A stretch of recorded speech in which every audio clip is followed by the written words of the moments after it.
Bonjour les amis, j'espère que vous allez bien. Heureuse de vous retrouver pour ce nouveau numéro du blog d'Alice. Alors dans ce blog, je voudrais vous parler. Vous savez que depuis, on va dire la période, ben voilà, des fêtes, il y a eu beaucoup d'actualités et j'ai pas vraiment voulu intervenir. En plus, j'étais dans une période de deuil, excusez-moi, mais j'avais quand même besoin de. Non, en fait, je voulais vous revenir euh, sous de meilleurs auspices, si on peut dire ça comme ça. Alors. Il y a eu une polémique. Là, je vais parler un peu des choses qui ne sont pas habituelles.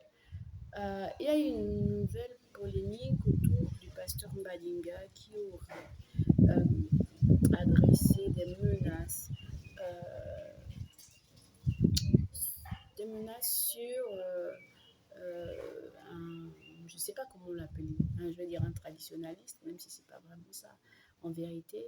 C'est pas vraiment un traditionnaliste, je ne sais pas comment vous les appelez, un tradi praticien, je ne sais pas. Voilà. Parce que je ne sais pas quel nom donner. Parce que je pense que la tradition, c'est autre chose. La tradition, c'est juste partir des lois qui nous ont été données, dictées par Dieu, et les garder. Je pense que c'est ça pour moi. Donc, tout ce qui est en dehors de ça, là, pour moi, c'est pas de la tradition. C'est de l'occultisme, c'est de. Je ne sais pas tout ce que vous voulez, mais c'est pas de la tradition. C'est pas de la tradition. Bref, je disais, c'est mon avis. Maintenant, pour revenir à ce que je disais par rapport à... Moi, je voulais prendre position, si c'était possible, pour le pasteur Mbadinga. Pourquoi Peut-être que certains mots ont été assez forts, mais il faut comprendre que c'était un ras-le-bol. C'était c'était une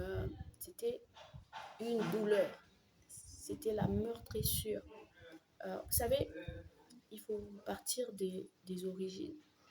Les personnes comme Pasteur Badinga, et je crois qu'ils sont encore un petit nombre, c'est des personnes qui, dès le départ, c'est-à-dire au Gabon, ont œuvré à faire en sorte que Christ entre dans les vies, que Christ transforme les vies, et des vies ont été transformées, des vies entières. Et c'est là où souvent, après je comprends le chrétien, je sais que dans notre loi, il est dit, garde le silence, je combattrai pour toi.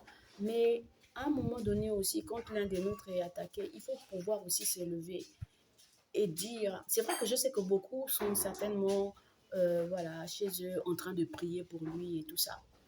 Mais je pense qu'il est important de pouvoir également se lever et de défendre. Vous savez, lorsqu'il y a eu Noé qui s'est retrouvé après avoir accompli les exploits qu'il a accomplis, lorsque Noé s'est retrouvé dénudé, euh, ses enfants sont venus pour couvrir sa nudité. Ils n'ont pas dit, ah, papa a gaffé, on le laisse comme ça. Il n'a qu'à rester nu. Non, Dieu ne nous appelle pas à ça. Même lorsque Dieu a décidé de chicoter son enfant, il ne nous demande pas, nous, ces autres enfants, de venir nous rejoindre ou bien de venir dire, il est en train d'être chicoté par Dieu, débrouillez-vous. Je ne suis pas en train de dire que c'est ce qui arrive au pasteur. Je suis en train d'expliquer de façon générale pour dire que quand constate que l'un d'entre nous est dans une position fragilisée ou traverse une situation, dès lors que nous avons eu attestation et témoignage que c'est un serviteur de Dieu, nous devons de nous lever. Même si c'est nous levons en prière, nous nous levons en prière. Mais aussi de pouvoir venir aussi s'adresser aux forces des ténèbres pour dire que nous revendiquons devant le Seigneur cette âme, que quel que soit ce qui s'est passé, nous le reconnaissons comme un de nôtres. Et nous prions pour que le Seigneur vienne le fortifier, le soutenir par rapport à cette épreuve. C'est important. Parce que sur les jeunes générations aujourd'hui vont venir, moi je fais partie des jeunes générations, mais je veux dire les plus jeunes en fait, qui n'ont pas connu justement Pasteur Mbadinga, qui n'ont pas connu, qui n'ont pas su que ce homme-là fait de la prison, a été tapé ici pour le nom de Jésus-Christ. À l'époque où on ne savait même pas c'est quoi Jésus-Christ, où on appelait les gens qui faisaient ça des malades mentaux, où on les appelait des possédés, des maudits, où on les appelait des quoi, des, des pauvres. Il faut savoir que ces gens-là, ils ont droit à notre respect, ils ont droit à notre notre, voilà, notre considération. Et il est trop resté dans ce pays que les hommes de Dieu pensent que ce qui se passe dans la société, ça ne nous regarde pas, on reste en retrait. Est-ce que la sortie n'a pas été ajustée? Possible. Je dis possible, je ne dis pas oui, je dis possible. Mais ce qui est important, c'est qu'au moins il est sorti pour dire que ce n'est pas normal qu'on vienne légaliser les crimes rituels à la télévision. Parce que de venir affirmer que oui, Dieu n'a pas voilà.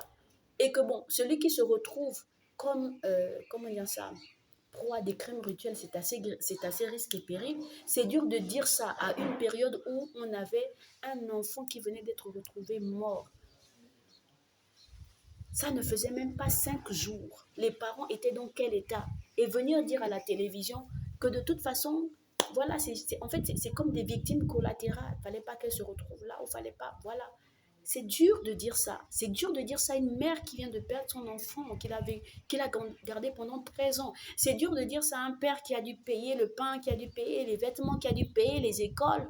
C'est dur de venir lui dire, ton bébé, c'est juste une victime collatérale qui s'est trouvée là. Dieu était là, il a laissé faire, il a choisi. Et il faut savoir que c'est comme ça, que c'est normal, qu'il n'y a pas de crime, que ce n'est pas un crime. Non, vous aussi, à un moment donné, faites doucement dans ce pays, c'est pas comme ça. Même si, au moins, ça aurait dû être encadré, même si c'est des lois ou je ne sais pas, de chez eux ou je ne sais pas quoi, au moins, il fallait qu'ils terminent en disant, par exemple, oui, ça ne c'est peut-être chez nous, ça se fait comme ça, comme ça, comme ça, c'est comme ça, ça ne ressemble pas à des crimes, mais quand même, nous pensons aux familles, nous pensons que c'est difficile, nous pensons que c'est dur. Au moins dire quelque chose qui appelle, ça n'a pas été le cas. Le monsieur, on avait l'impression qu'il était fier de le dire, qu'il trouvait ça normal. Enfin, non, sincèrement, moi personnellement, j'ai compris l'émotion du pasteur Mbadinga. J'ai compris. Franchement, j'ai compris. Et si vous venez aujourd'hui dire il a dit ça, faites attention à ce que dit un serviteur de Dieu. Faites attention. Parce qu'il y a plusieurs morts. Il y a la mort physique, il y a la mort spirituelle, et etc. D'accord?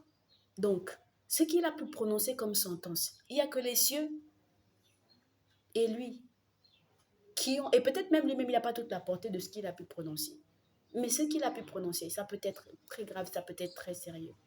Et ça doit être pris en compte parce que le pasteur Mbadinga fait partie des pasteurs dans ce pays qui peuvent être considérés comme des pères de la nation en ce qui concerne la foi en Jésus-Christ. Tous ceux qui croient en Jésus-Christ aujourd'hui peuvent déclarer être nés, être passés par eux parce qu'ils font partie des premiers Gabonais, des premiers qui ont donné ouvertement, publiquement et qui ont été battus, emprisonnés pour que Jésus-Christ s'installe dans ce pays. Et donc, passer ça sous silence et puis faire comme si, bon, de toute façon, c'est normal. Bon, de toute façon, oui, c'est ça le regarde et c'est son église. Non, c'est pas vrai. Voilà, c'est ce que je voulais dire par rapport à ça. C'est mon avis, c'est mon opinion et c'est mon intime conviction. Je vous dis à très vite pour une nouvelle vidéo sur le Blog d'Alice.